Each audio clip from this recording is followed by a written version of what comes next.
the new K2 Pro combo. I can't wait to see it.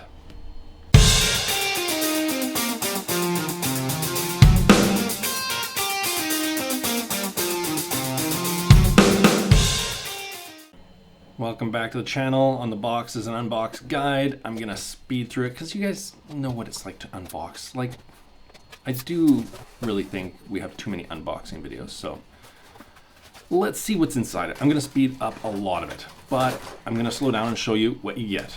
So it comes with a roll of filament, Hyper RFID. I like RFID filament in the CFS, and I open it up and it's white, and it's a half of a roll of filament. Okay, so you get a half roll of filament.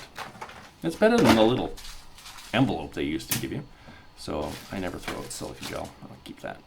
Some books, stickers, probably instructions. Not going to worry about that. This is a little bundle of cables, PTFE tubes, every one of them labeled with a picture on it showing you what that cable is for. That cable goes from there to there. This tube goes from there to there. Yada yada yada. So, cutter, extra cutter blade. I was excited about that. But yeah, that's all that was. Not much else in this box except for the toolbox. I was actually wondering, because the toolkit that comes in the K2 Plus is awesome, and this is not it. This is just a typical little toolkit. Pretty disappointed on that one. The screen, of course, a little bit smaller than K2 Plus screen. It's a 4-inch screen. K2 Plus is a 4.3. A buffer for the CFS. It's not that I'm excited about it. You see how I acted there? It wasn't that I was excited to get a buffer. It was that I forgot about the buffer. So all of that was there. Box. That package on the front, that little piece of cardboard is the top. It's wrapped separately. And then the CFS comes inside, just like it does on the K2 Plus combo. So here's the screen. Can attach the screen, and the instructions are right on the back of the screen. There's 3 steps. Plug in the cable. It must be only 2 steps. Plug in the cable. stick the hooks in the hole. If you have small fingers, it'll definitely be easier. I definitely edited out my 18 fails with my chubby fingers here. And then you put the little hooks in the holes. You can see the hooks on the back of that, and slide it to the left, and the screen is on. And that is what I kind of want to show in this video, is how easy setup of a 3D printer is. If you've never had a 3D printer, let me tell you, this is awesome. Getting a 3D printer that you don't have to do any bed leveling, you don't have to assemble the sides, anything like that. It's so easy. Okay, so the CFS does come inside it. You have to remove those 4 screws that I pointed out and pull out the CFS. And normally it would sit on top there, but the glass isn't on yet, of course, so just set it to the side for now.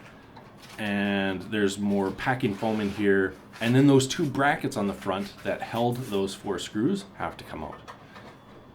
And there's a sticker on the back holding on the covers for the heater and for the filter. So just pull that sticker off. If there's any styrofoam inside, of course, pull it up.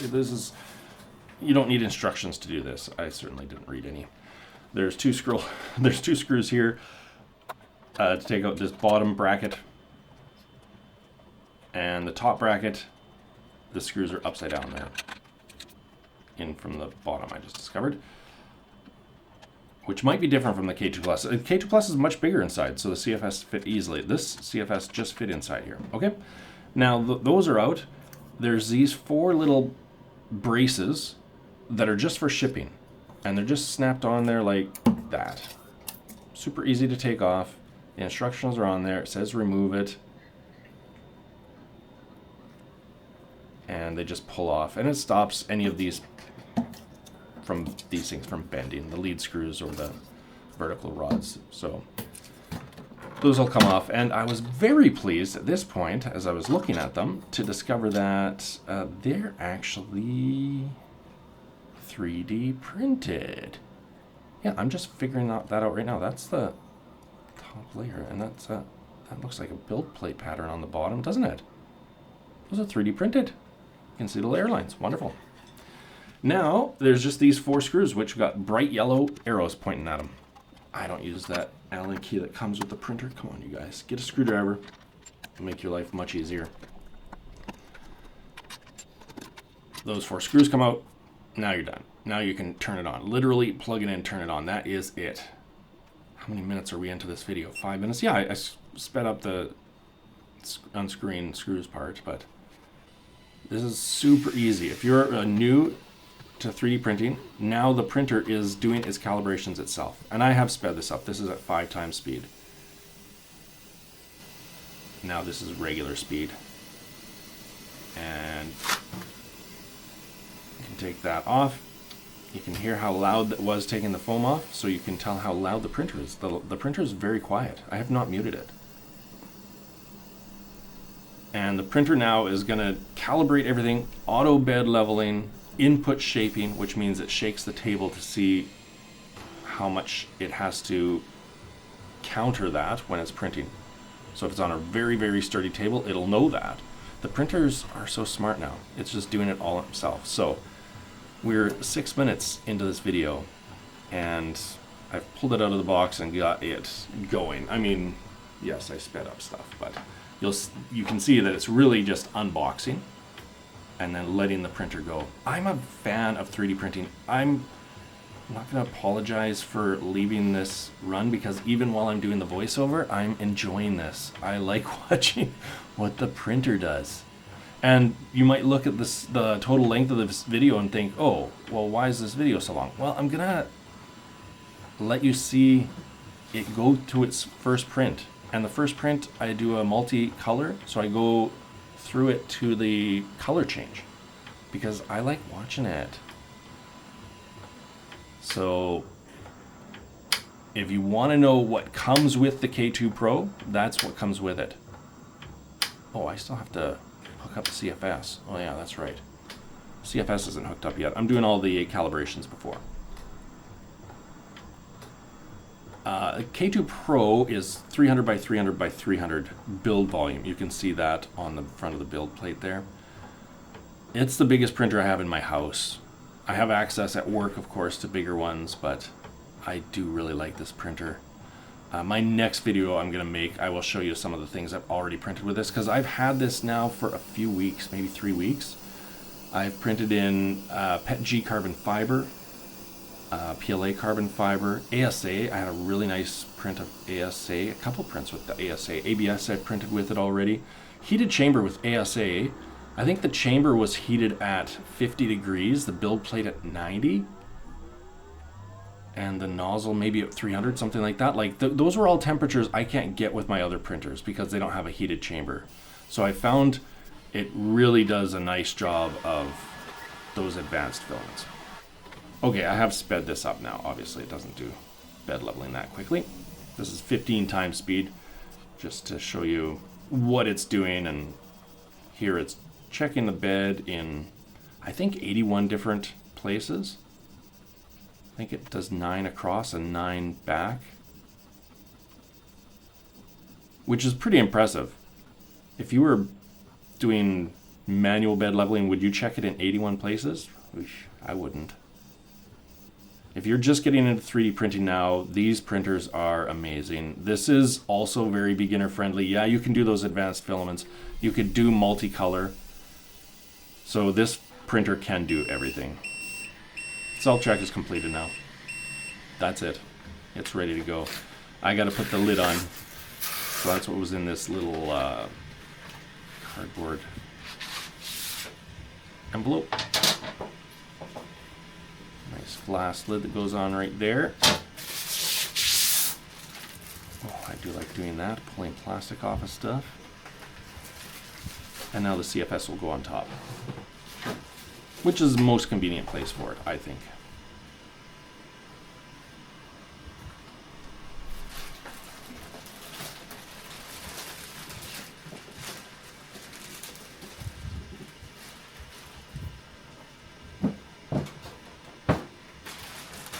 People have been asking me in our live streams what the differences is between the K2 Plus and the K2 Pro, because Pro makes you feel like it's an update on the K2 Plus, and it's not. It's a companion. It's a smaller version, cheaper version, because the K2 Plus is not cheap, and to be frank, it's too big for my house. I didn't ask for a K2 Plus at home because I don't have room for it. It's a big machine. K2 Pro, I want it at home because I do love an enclosed printer. And my only multicolor printer right now is the Creality High, which is not enclosed. So I did want the CFS connected to an enclosed printer. I love the functionality of the CFS, even though I don't do multicolor printing. I like being able to have 4 rolls of filament loaded. Okay, so this is a buffer that goes on the back. And very simply, you can see the instructions here. This is the short tube. It tells you to put it from here, the back of the printer, to one of the positions on the buffer. Now, on that side of the buffer, there's one. Oh yeah, that's the one side. That's the exit on the buffer. The other side of the buffer, the right side, has got 4 ports. So you could connect 4 CFS. See, now this tube, the little bag has a picture showing you it goes from the CFS to the buffer. Now you got a path for your filament. That's done. You just need to get power to the CFS. I get very excited about things like this. You can connect up to 4 CFS, which will give you 16 rolls of filament. 16 is a lot. Oh, the cables also have pictures showing you. And it doesn't matter which plug you put it into on the back of the CFS. There's 2 there. It can go into either. It just has to go from the back of the CFS to the buffer. So there's a plug in there, and there's a plug at the back of the CFS. Either side, doesn't matter. And if you're only plugging in one, then this long cable is going to go from the back of the CFS down to the bottom of the printer. There is a power, and that's what powers the CFS. So it doesn't need a power plug in the CFS.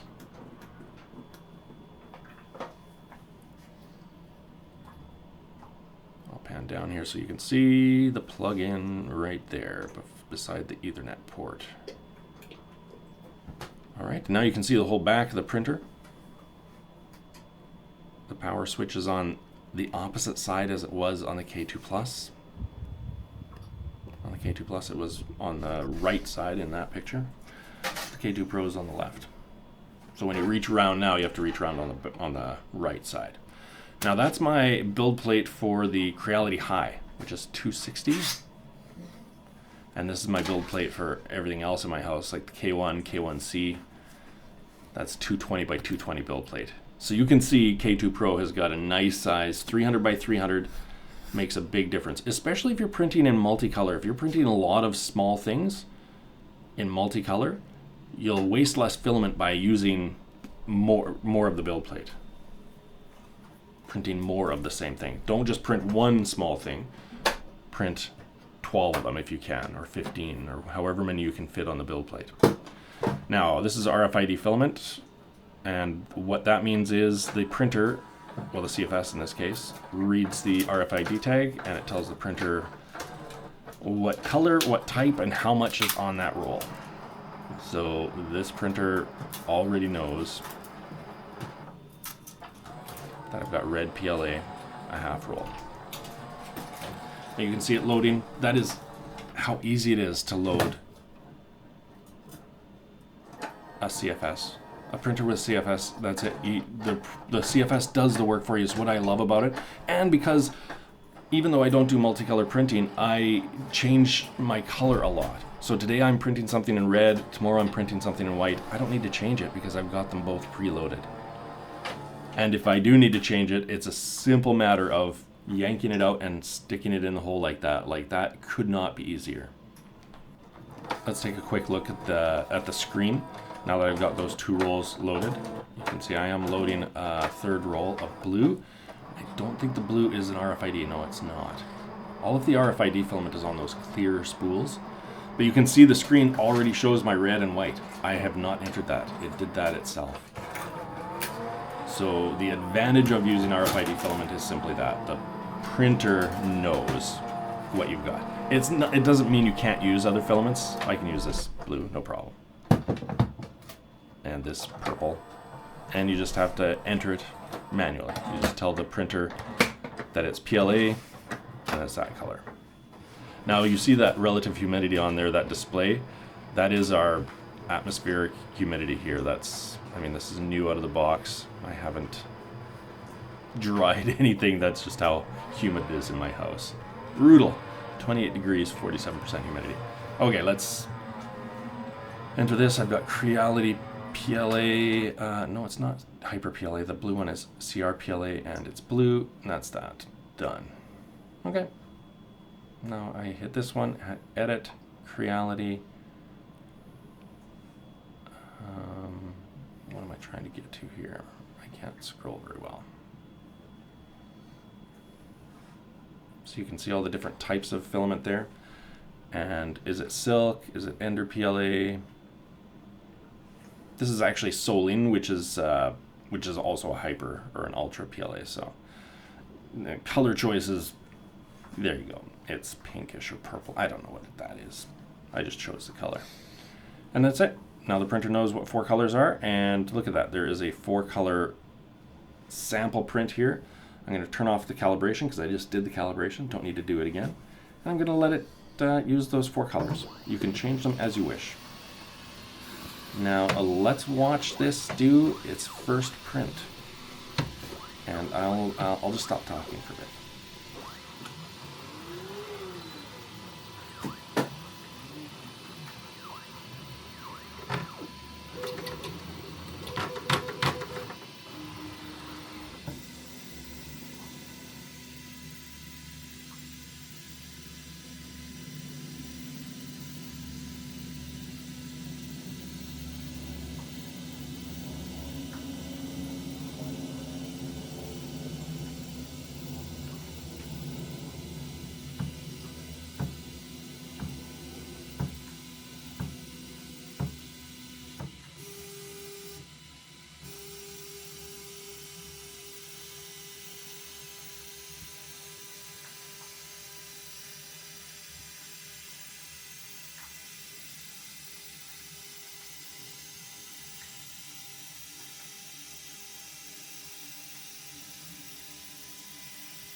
So if you're new to 3D printing, this is what a 3D printer does. It takes filament, that spool of filament at the top, melts it through this nozzle, and one layer at a time puts it down until it's in the shape that you want it.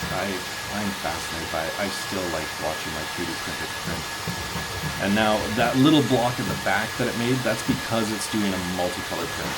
Because it needs to change colors, it's printing that purge block at the back, which is a waste of filament. It's going to be thrown out. We're keeping this boat, but because we're changing colors, it needs to print that block. That's all that is. So if you found some value in watching this video, I would really appreciate it if you subscribe to the channel. I am trying to be more diligent and post more videos. I do get a lot of behind the scenes stuff because I work at Reality, so I get to see a lot of things, and I'm trying not to take it for granted and take more videos of it for you guys. So this is the K2 Pro. It released on August 24th for sale. In fact, we are doing a live stream that night on the official Reality channel, so you can see me there, and we'll be giving away one of these that night. So yeah, we actually give away. Now what's happening right now is it's changing color. It's gonna push out, so it went over to the left there and cut the filament at the top of the nozzle. So the amount of filament that's in the nozzle is red and has to be purged out the back there. So that's why it's gone to the back. There's a little hole, and the new white filament, I think it's white that's next, is going to come into the nozzle and push the old red filament out, clean out the nozzle that way, and then it's going to start printing on that test block at the back, because that's the best way to get a good quality finish on your print, is to the first little bit of the new color wasted on that purge block at the back. So it's just changing filament right now. It takes a little time. You can see that if you were changing colors on every single layer, because you could, on this boat, you could have sliced it up and down. You could have made the back of the boat red and the front white. In that case, every single layer would have a color change like this. It would print red and then white, and then on the next layer it would print white and then red. So it would change filaments on every single layer, and it takes this long to change filaments. So printing in multicolor, not only does it waste a little filament at the back, it takes a little time. So if you're getting into 3D printing, that's something you should know, is multicolor prints are awesome, but they are expensive in time and material. There you can see, I just saw a little bit of white coming out the block back there. So that white filament coming out the nozzle, that means the new color is loaded. It's going to wipe off the end of the nozzle. It's going to go with the purge block. And just get that filament going nice. I can even tell that's white. And now we're going to put the first layer of white on the boat. Okay, like I say, if you enjoyed the video, please subscribe to the channel. Give me a like, leave me a comment. Come see us on the official Reality channel. I'm not going to watch the rest of this print. I just wanted to watch it to the color change for you. I'll show you the finished product, of course. And in my next video, I'll show you some stuff that I printed on this printer. It's actually really impressed me. I like it a lot. So, thanks a lot for watching, everyone. And I hope you have a wonderful day.